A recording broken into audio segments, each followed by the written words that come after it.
NTPC 2019 के CBT 1 paper को आज देखेंगे। यह परीक्षा 2021 में हुई थी, 25 जनवरी को। ये फर्स्ट शिफ्ट था। तो चलिए शुरू करते हैं। पहला सवाल करंट अफेयर्स से है, इसलिए इसको स्किप करेंगे। दूसरा सवाल है, कामत, नामचा, बरवा, गुरला, मंदाता निम्न में से किसके नाम है? तो इसका उत्तर है हिमालय के पर्वत चोटियां हैं। तो ये है भारत का मैप। पश्चिम से पूर्व की ओर आते हैं तो पहले राकापोसी, फिर नंगा पर्वत, फिर केटू। उसके बाद आते हैं उत्तराखंड में कामेत, नंदा देवी। नेपाल के उत्तर पश्चिम में गुरला मंदाता। नेपाल में ही धौलागिरी, अन्नपूर्णा, एवरेस्ट, मकालू। महाभारत श्रेणी भी नेपाल में ही पाई जाती है। भारत के सिक्किम में कंचनजंगा और असम के उत्तर पूर्व में नामचा बरवा है। नामचा बरवा से ब्रह्मपुत्र 90 डिग्री होकर के भारत में प्रवेश करती है। अगला सवाल है, कैलाश सत्यार्थी संस्थापक थे? तो भाई वे बचपन बचाओ आंदोलन के संस्थापक थे। 2014 में उन्हें नोबेल पुरस्कार मिला था मलाला यूसुफजई के साथ। अगला सवाल है, किसी अन्य कमरे में बात कर रहे लोगों की बातें हमें ध्वनि तरंगों के विवर्तन के कारण सुनाई देती है। विवर्तन क्या होता है कि ध्वनि की तरंगे किसी पदार्थ से टकराकर उसके किनारे की ओर जब मुड़ जाती है तो वही विवर्तन कहलाता है। जबकि प्रतिध्वनि जो है वो परावर्तित होकर के वापस आती है और इसकी न्यूनतम दूरी 17 मीटर होनी चाहिए प्रतिध्वनि यानी इको के लिए। विवर्तन के लिए ऐसी कोई सीमा नहीं है, लेकिन वह किनारे से जब मुड़ जाती है तो उसे विवर्तन कहते हैं। एक कमरे से दूसरे कमरे में बात करते वक्त आवाज कैसे जाती है? तो वो मुड़ के जाती है, वो आर पार होके नहीं जाती है। अगला सवाल है, यूनाइटेड नेशन का एक अंग नहीं है? तो अंतर्राष्ट्रीय न्यायालय है, महासभा है, सुरक्षा परिषद है, राज्य परिषद नहीं है। संयुक्त राष्ट्र संघ के 6 अंग होते हैं, महासभा, सुरक्षा परिषद, आर्थिक एवं सामाजिक परिषद, ट्रस्टशिप यानी प्रन्यास परिषद, अंतर्राष्ट्रीय न्यायालय और सचिवालय। संयुक्त राष्ट्र की महासभा यूनाइटेड नेशंस की सबसे बड़ी बॉडी होती है और हर साल इसका सत्र आयोजित होता है। सितंबर 2024 में 79वां 79 सत्र जो है हुआ था। इसमें कैमरून के पूर्व प्रधानमंत्री फिलेमोन यंग को महासभा का 79वां अध्यक्ष निर्वाचित किया गया। वैसे आपको बता दूं कि एंटोनियो गुटेरेस संयुक्त राष्ट्र के वर्तमान महासचिव हैं और वह संयुक्त राष्ट्र के 9वें महासचिव हैं। उनका कार्यकाल 2017 से शुरू हुआ था। अगला प्रश्न खेल से है, मौलाना अबुल कलाम आजाद ट्रॉफी की शुरुआत 1956-57 में की गई थी। बस यही सवाल पूछा गया है। यह सभी भारतीय विश्वविद्यालयों में से खेल में सर्वश्रेष्ठ प्रदर्शन करने वाले विश्वविद्यालय को दी जाती है। यह एनटीपीसी के जीएस के सिलेबस में गेम एंड स्पोर्ट्स का पार्ट है और यहीं से यह क्वेश्चन पूछ लिया गया है। ज्योग्राफी से संबंधित सवाल है कि ऊष्मा बजट क्या है? तो ऊष्मा बजट पृथ्वी द्वारा अवशोषित आपतित ऊष्मा और विकिरण के रूप में बाहर जाने वाली ऊष्मा के बीच संतुलन है। यानी पृथ्वी जो अवशोषित कर रही है और जो बाहर भेज रही है उसके बीच का संतुलन ही ऊष्मा बजट कहलाती है। अगला सवाल है, पेशी तंत्र का कौन सा भाग हड्डी को हड्डी से जोड़ता है? तो हड्डी को हड्डी से लिगामेंट जोड़ता है और हड्डी को मांसपेशी से जो टेंडन जोड़ता है। मानव शरीर में लगभग 900 लिगामेंट्स होते हैं। लिगामेंट्स जोड़ों के आसपास होते हैं और उन्हें एक साथ बांध करके रखते हैं। पेशियों में संकुचन करने की क्षमता होती है। पेशियों में विशेष प्रकार के प्रोटीन होते हैं जिसे संकुचनशील प्रोटीन कहते हैं, कॉन्ट्रैक्टाइल प्रोटीन कहते हैं। पेशियों में संकुचन और शिथिलन से गति उत्पन्न होती है। पेशियों के कारण ही हमारे शरीर में गति संभव हो पाती है। 639 मांसपेशियां पाई जाती है हमारे शरीर में, जिसमें से 400 पेशियां रेखित पेशियां होती हैं और पीठ में सबसे ज्यादा मांसपेशियां पाई जाती हैं। जैसा कि हमने पढ़ा कि पेशियों के कारण ही हमारे शरीर में गति संभव हो पाती है। तो पेशियां शरीर की गति के लिए आवश्यक होती हैं, जो संकुचन और शिथिलन का क्रिया करती हैं। ये 3 प्रकार की होती है, एक रैखिक, दूसरा अरैखिक, तीसरा कार्डियक यानी हृदय की पेशियां। रैखिक पेशी का संकुचन एवं शिथिलन जंतुओं की इच्छाओं पर निर्भर करता है, इसीलिए इसे ऐच्छिक पेशी भी कहते हैं। कंकाल की हड्डी से जुड़े होने के कारण इसे कंकाली पेशी भी कहते हैं। रेखीय पेशी को कंकाली पेशी और ऐच्छिक पेशी भी कहते हैं। दूसरा है अरेखित पेशी। अरेखित पेशियों का संकुचन एवं शिथिलन जंतुओं की इच्छाओं पर निर्भर नहीं करता, इसीलिए इसे अनैच्छिक पेशियां भी कहते हैं। अरेखित पेशियों को अनैच्छिक पेशियां या चिकनी पेशियां भी कहते हैं। इसका उदाहरण है शरीर के आंतरिक अंगों की पेशियां। अगला सवाल है कि क्या सार्वजनिक क्षेत्र की इकाई नहीं है? तो आईसीआईसीआई एक बैंक है, जबकि बीसीसीएल, भेल और एनटीपीसी जो है सार्वजनिक क्षेत्र की इकाइयां हैं, पीएसयूज हैं। आईसीआईसीआई का फुल फॉर्म होता है industrial credit investment corporation of India. अगला सवाल है आईएमएफ में कितने सदस्य देश हैं? तो 2020 के अनुसार इसमें 190 सदस्य देश हैं, जबकि आज 2024 के अंत तक में 191 सदस्य देश हैं। आईएमएफ के स्थापना के समय इसके 44 सदस्य देश थे। आईएमएफ की स्थापना 1944 में की गई थी। अगला सवाल है अंतर्राष्ट्रीय श्रम संगठन आईएलओ का मुख्यालय कहाँ है? तो इसका सही उत्तर है जिनेवा में है। जिनेवा कहाँ है? स्विट्जरलैंड में है। और स्विट्जरलैंड की राजधानी कहाँ है? बर्न है। आईएलओ जो है उसके सदस्य देशों की संख्या 187 है। आईएलओ की स्थापना 1919 में हुई थी। अगला प्रश्न है 24वें जैन तीर्थंकर का क्या नाम था? तो वह 24वें थे महावीर स्वामी जी, पहले थे ऋषभ देव जी, 23वें थे पारसनाथ जी, और गोमतेश्वर जो है बाहुबली व ऋषभ देव जी के पुत्र कहे जाते हैं। अगला सवाल है कोलेरू झील कहाँ स्थित है? तो कोलेरू झील जो है वो आंध्र प्रदेश में स्थित है। यह याद रखिएगा, तटीय झील नहीं है, यह स्थलीय झील है। भारत के पूर्वी क्षेत्र में 3 प्रमुख झीलें हैं। पहला है चिल्का झील यहाँ पे उड़ीसा में, दूसरा है कोलेरू झील आंध्र प्रदेश में, और तीसरा है पुलिकट झील आंध्र प्रदेश और तमिलनाडु के सीमा पर। अगला सवाल है किसके अंतर्गत भूकंपों का अध्ययन किया जाता है? तो सिस्मोलॉजी के अंतर्गत भूकंपों का अध्ययन किया जाता है। रिक्टर स्केल पर इसकी तीव्रता मापी जाती है। आईपीएबी की स्थापना कब हुई थी? तो 2003 में हुई थी। तो इसका पूर्ण रूप पूछ दिया गया है आईपीएबी। तो आईपीएबी का पूर्ण रूप है इंटेलेक्चुअल प्रॉपर्टी अपीलिएट बोर्ड। देखिए इस बोर्ड में चेयरमैन और 2 सदस्य होते हैं। कल सवाल पूछा जा सकता है कि इस बोर्ड में कितने सदस्य होते हैं चेयरमैन सहित? तो भाई चेयरमैन सहित 3 सदस्य होंगे, 2 मेंबर हैं और 1 चेयरमैन है। इसका हेडक्वार्टर नई दिल्ली में है।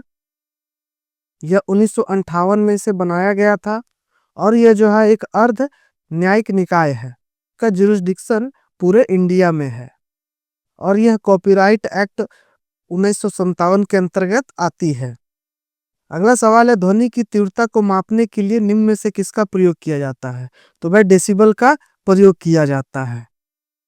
देखिए सामान्य श्वास जो लेते हैं वह 10 डेसिबल का होता है, मंद फुसफुसाहट 30 डेसिबल का होता है, सामान्य बातचीत 60 डेसिबल का, व्यस्त यातायात 70 डेसिबल का और औसत फैक्ट्री 80 डेसिबल का होता है। 80 डेसिबल से अधिक प्रबल शोर शरीर के लिए कष्टदायक होता है। ये आंकड़े एनसीईआरटी के हैं। टीसीएस जो है हूबहू एनसीईआरटी से सवाल पूछ देती है, इसलिए इन आंकड़ों को याद रखिएगा। हवा की गति को मापने के लिए एनीमोमीटर का प्रयोग किया जाता है। हाइग्रोमीटर से हम जो है ह्यूमिडिटी को मापते हैं, जबकि हाइड्रोमीटर से हम वो स्पेसिफिक ग्रेविटी या डेंसिटी को मापते हैं। ओडोमीटर से हम लोग वर्षा मापते हैं। ओडोमीटर, पल्वियोमीटर या फिर ओम्ब्रोमीटर कहा जाता है, इससे वर्षा मापते हैं। एमीटर से हम किसी चालक के सिरों के बीच कितना करंट प्रवाहित हो रहा है यह मापते हैं। अगला सवाल है 2019 में निम्नलिखित में से किसे भारत रत्न से सम्मानित किया? तो नानाजी देशमुख जो है उनको भारत रत्न से सम्मानित किया गया था 2019 में। 2019 में नानाजी देशमुख के साथ साथ भूपेन हजारिका जी को और प्रणब मुखर्जी को यह भारत रत्न दिया गया था। इस बार सवाल यह बन सकता है कि 2024 में कितने लोगों को भारत रत्न दिया गया था? तो 5 लोगों को दिया गया था। तो ये 5 लोग कौन कौन से हैं? तो कर्पूरी ठाकुर हैं, लाल कृष्ण आडवाणी जी हैं, चौधरी चरण सिंह जी हैं, पीवी नरसिम्हा राव और एमएस स्वामीनाथन जी हैं। देखिए भारत रत्न पुरस्कार भारत का सर्वोच्च नागरिक सम्मान है। यह 1954 से शुरू किया गया था। इसमें एक प्रमाण पत्र दिया जाता है, एक पीपल के पत्ते के आकार का एक पदक होता है और इसमें कोई धनराशि नहीं दी जाती है।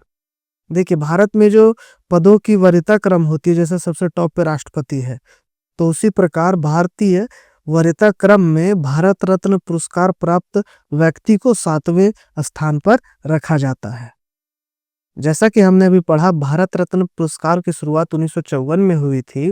तो 54 में सी राजगोपालाचारी, सीवी रमन वैज्ञानिक और एस राधाकृष्णन दार्शनिक को दिया गया था। राधाकृष्णन जी देश के पहले उपराष्ट्रपति भी रहे हैं और देश के दूसरे राष्ट्रपति भी रहे हैं। सीवी रमन जी को 1930 में नोबेल पुरस्कार दिया गया था और राजगोपालाचारी जी स्वतंत्रता सेनानी थे। 2014 में दो व्यक्तियों को भारत रत्न दिया गया था, एक सचिन तेंदुलकर, दूसरा नागेश रामचंद्र राव जी को। 2015 में अटल बिहारी वाजपेयी, पंडित मदन मोहन मालवीय को भारत रत्न दिया गया था। 2019 में प्रणब मुखर्जी, भूपेन हजारिका, नानाजी देशमुख और 24 में कर्पूरी ठाकुर, लाल कृष्ण आडवाणी, चौधरी चरण सिंह, पीवी नरसिम्हा राव और एम एस स्वामीनाथन। अगला सवाल है, राष्ट्रीय मानवाधिकार आयोग का अध्यक्ष कौन होता है? तो राष्ट्रीय मानवाधिकार आयोग का अध्यक्ष भारत के सेवानिवृत्त मुख्य न्यायाधीश होते हैं। मुख्य न्यायाधीश या फिर उच्चतम न्यायालय का कोई भी न्यायाधीश हो सकता है। देखिए, राष्ट्रीय मानवाधिकार आयोग का गठन 12 अक्टूबर 1993 को किया गया था। वर्तमान में विजय भारती सयानी जो है राष्ट्रीय मानवाधिकार आयोग के कार्यकारी अध्यक्ष हैं। इससे पहले पूर्णकालिक अध्यक्ष अरुण कुमार मिश्र थे, जिन्होंने 1 जून 2024 को अपना कार्यकाल पूर्ण कर लिया था। अध्यक्ष होने की क्राइटेरिया क्या है? भारत के सेवानिवृत्त मुख्य न्यायाधीश अथवा उच्चतम न्यायालय का कोई भी न्यायाधीश हो सकता है। ध्यान रखिए कि 10 दिसंबर को मानवाधिकार दिवस मनाया जाता है। अगला सवाल है, चंद्रगुप्त प्रथम के बाद गुप्त साम्राज्य की बागडोर किसने संभाली? तो उत्तर है समुद्रगुप्त। सबसे पहले श्रीगुप्त ने गुप्त साम्राज्य की स्थापना की। गुप्त साम्राज्य का प्रथम यशस्वी सम्राट चंद्रगुप्त प्रथम था। उसके बाद उसका पुत्र समुद्रगुप्त आया, जिसे भारत का नेपोलियन कहा जाता है। समुद्रगुप्त के बाद चंद्रगुप्त द्वितीय विक्रमादित्य आया। चंद्रगुप्त के बाद कुमारदित्य शासक बना और कुमारगुप्त के बाद स्कंदगुप्त। अगला सवाल है, कौन सा स्तूप मध्य प्रदेश में भगवान बुद्ध के सम्मान में सम्राट अशोक द्वारा बनवाया गया बौद्ध स्मारक है? तो इसका सही उत्तर है मध्य प्रदेश में सांची स्तूप है। महाबोधि स्तूप गया में है। बाबी कोंडा विशाखापट्टनम आंध्र प्रदेश में है और धमेक स्तूप वाराणसी में है। तो प्रश्न के अनुसार मध्य प्रदेश में सांची स्तूप है। सांची स्तूप रायसेन जिले में स्थित है। अगला सवाल है, कौन सी एक वोलेटाइल मेमोरी है? तो वोलेटाइल मेमोरी जो है वो रैम है, जबकि रोम जो है वो एक अस्थाई मेमोरी होती है। पी रोम को प्रोग्रामेबल रोम कहा जाता है। ईपी रोम का पूर्ण रूप है इरेजेबल प्रोग्रामेबल रोम। और एक महत्वपूर्ण फुल फॉर्म है बायोस, यानी बेसिक इनपुट आउटपुट। इसे भी याद रखें, कंप्यूटर से संबंधित फुल फॉर्म पूछ दिए जाते हैं एनटीपीसी में। अगला सवाल है, कठियावाड़ प्रायद्वीप किसका भौगोलिक एवं सांस्कृतिक विस्तार है? तो ऑप्शंस के अनुसार राजस्थान का भौगोलिक एवं सांस्कृतिक विस्तार है। हालांकि अहमदाबाद कठियावाड़ के नजदीक है, परंतु यह एक भौगोलिक और सांस्कृतिक इकाई अपने आप में नहीं है, इसीलिए उत्तर राजस्थान होना चाहिए। देखिए, ये गुजरात का मैप है। यहाँ खंबात की खाड़ी है, इस जगह पे यहाँ कच्छ की खाड़ी है और यहाँ पर कठियावाड़ प्रायद्वीप है। कठियावाड़ प्रायद्वीप में जूनागढ़, पोरबंदर और सुरेंद्रनगर आदि जिले शामिल है। यहीं पर भावनगर बंदरगाह है और दीव नामक द्वीप भी है। यहीं पर गिर के वन भी पाए जाते हैं। अगला सवाल है कि मैन बुकर पुरस्कार 2019 में किसको मिला था? तो उस समय सेलेस्टियल बॉडीज को मिला था। 2024 में जेनी अर्पेनबैक को कैरोस के लिए अंतर्राष्ट्रीय बुकर पुरस्कार मिला था। अंतर्राष्ट्रीय बुकर पुरस्कार 2005 से दिया जा रहा है। आप कहीं कहीं मैन बुकर पुरस्कार भी पढ़ते होंगे, तो मैन जो है वह उसका प्रयोजक संस्थान था, इसीलिए मैन बुकर लिखा जाता था। गीतांजलि श्री को साल 2022 का अंतर्राष्ट्रीय बुकर प्राइज दिया गया। उनका उपन्यास टॉम्ब ऑफ सैंड के लिए उन्हें अंतर्राष्ट्रीय बुकर पुरस्कार 2022 में दिया गया था। यह प्रश्न महत्वपूर्ण है। गीतांजलि श्री भारत की निवासी हैं। वर्ष 1997 में मैन बुकर पुरस्कार जीतने वाली पहली भारतीय महिला अरुंधति रॉय थी। इनकी पुस्तक थी the God of small things. अब सवाल यह है कि बुकर अंतर्राष्ट्रीय पुरस्कार 2005 से शुरू हुआ, तो अरुंधति रॉय को 1997 में कैसे मिल गया? तो इसका उत्तर है बुकर अंतर्राष्ट्रीय पुरस्कार अलग है और बुकर पुरस्कार अलग है। बुकर पुरस्कार 1969 से शुरू हुआ था और ये अंतर्राष्ट्रीय बुकर पुरस्कार 2005 से शुरू हुआ था। अगला सवाल है, महोत्सव पर्व भारत के किस भाग में मनाया जाता है? तो इसका सही उत्तर है नागालैंड में। महोत्सव त्योहार जो है आओ जनजाति के द्वारा मनाया जाता है। यह जनजाति मुख्यतः नागालैंड में निवास करती है। अगला सवाल है, काली वेपन जो है काली 5000 किसके द्वारा बनाया गया? तो इसमें डीआरडीओ है और साथ में बार्क भी है। अगला सवाल हो सकता है कि काली का फुल फॉर्म क्या है? तो इसका सही उत्तर है किलो एम्पियर लीनियर इंजेक्टर। अगला प्रश्न है कि क्या ग्रामीण विकास का समर्थन नहीं करता है? तो सही उत्तर है शहरी ऋण। भाई ग्रामीण विकास का समर्थन मानव संसाधन का विकास करता है, विपणन का भी विकास होगा, मार्केटिंग होगा, ठीक है, जैविक खेती भी गांव में बढ़ावा दिया जाए, कोई दिक्कत नहीं, लेकिन शहरी ऋण से गांव को कोई लेना देना नहीं है, इसलिए इसका उत्तर हो जाएगा शहरी ऋण। फिर मेमोरी से आ गया सवाल कि नॉन वोलेटाइल मेमोरी एक प्रकार की कंप्यूटर मेमोरी है जो कंप्यूटर के चालू ना होने पर भी संग्रहित सूचनाएं प्राप्त कर सकते हैं। भाई आप पढ़ते हैं ना हार्ड डिस्क जो होता है वो कंप्यूटर चालू हो या बंद हो उसमें डेटा स्टोरेज रहती है, तो उसी को यह कह रहा है कि नॉन वोलेटाइल मेमोरी यानी हार्ड डिस्क जैसे एक प्रकार की कंप्यूटर मेमोरी है जो कंप्यूटर के चालू ना होने पर भी संग्रहित सूचनाओं को प्राप्त कर सकती है। एचडीडी हार्ड ड्राइव डिस्क और रोम जो होता है ये नॉन वोलेटाइल मेमोरी के उदाहरण है। अगला सवाल है, 1929 में दिल्ली के केंद्रीय विधानसभा में बम फोड़ा था, तो किसने फोड़ा था भाई? तो भगत सिंह और बटुकेश्वर दत्त ने। उन्होंने स्मोक बम फोड़ा था, कोई हानिकारक बम नहीं था जिससे किसी की जान माल की हानि नहीं हुई थी। यह एक चेतावनी भर थी और भगत सिंह और बटुकेश्वर दत्त ने स्वतः जाकर के गिरफ्तारी दी और इनकलाब जिंदाबाद के नारे लगाए, साम्राज्यवाद का नाश हो इसके भी नारे लगाए थे। अगला सवाल है, प्लूटो ग्रह की खोज किसने की थी? इसका सही उत्तर है क्लाइड टॉमबाग ने प्लूटो ग्रह की खोज की थी। यूरेनस की खोज विलियम हर्शेल ने की थी और नेपच्यून का जोहान गालेन ने की थी। अगला सवाल है, माँ के गर्भ में बच्चा प्लेसेंटा के माध्यम से अपना पोषण करता है। बच्चा जो होता है वह प्लेसेंटा के कारण अपना पोषण प्राप्त करता है। दुनिया का पहला आधिकारिक एयरमेल मतलब हवाई जहाज से एक जगह से दूसरे जगह जो है सामान पहुंचाया गया, मेल किया गया, चिट्ठी पहुंचाई गई, तो कहां पर है? तो इलाहाबाद से नैनी के बीच में 1911 में। नैनी कहाँ है? तो नैनी जो है इलाहाबाद के ही नजदीक में है। जो इलाहाबाद प्रयागराज जाते हैं या वहां के हैं वो इस बात को जानते होंगे।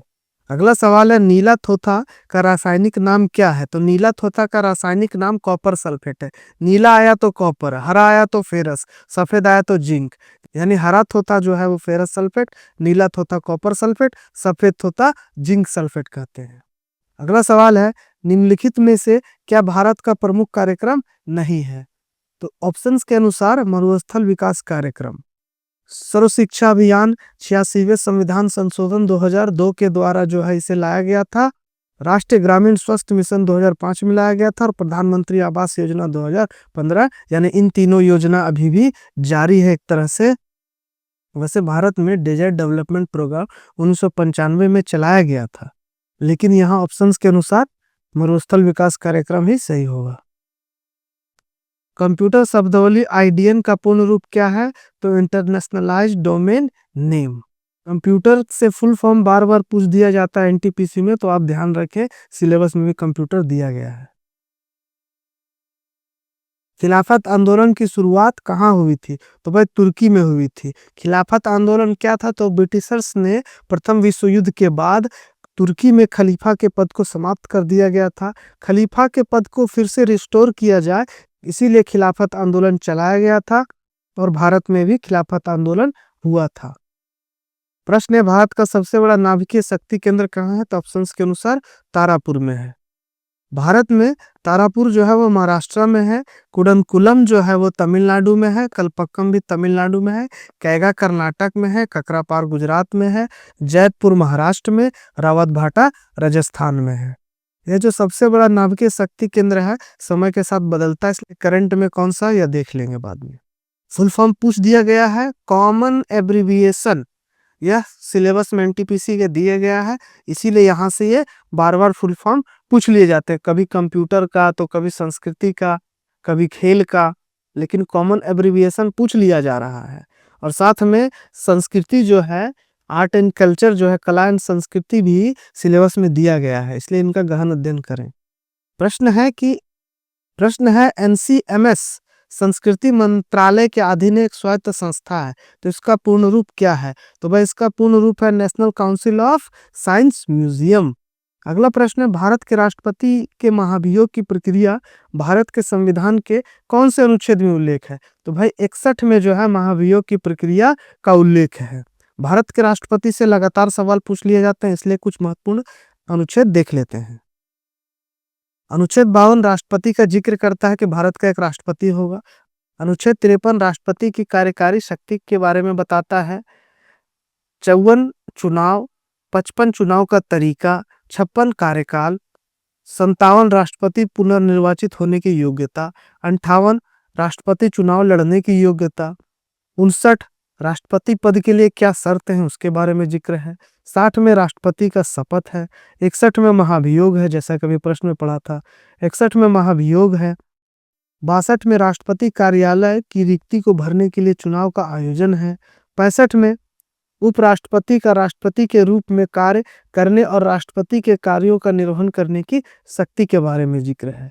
अगला महत्वपूर्ण अनुच्छेद 71 है। 71 में क्या कहता है कि राष्ट्रपति या उपराष्ट्रपति के निर्वाचन संबंधी शंकाओं और विवादों की जांच सुप्रीम कोर्ट करेगा और सुप्रीम कोर्ट का निर्णय अंतिम होगा। अनुच्छेद 72 जो है वो राष्ट्रपति को क्षमादान की शक्तियां प्रदान करता है।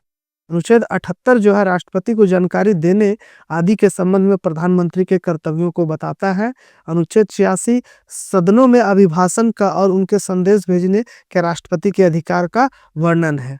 अनुच्छेद 87 में राष्ट्रपति के विशेष अभिभाषण की बात है।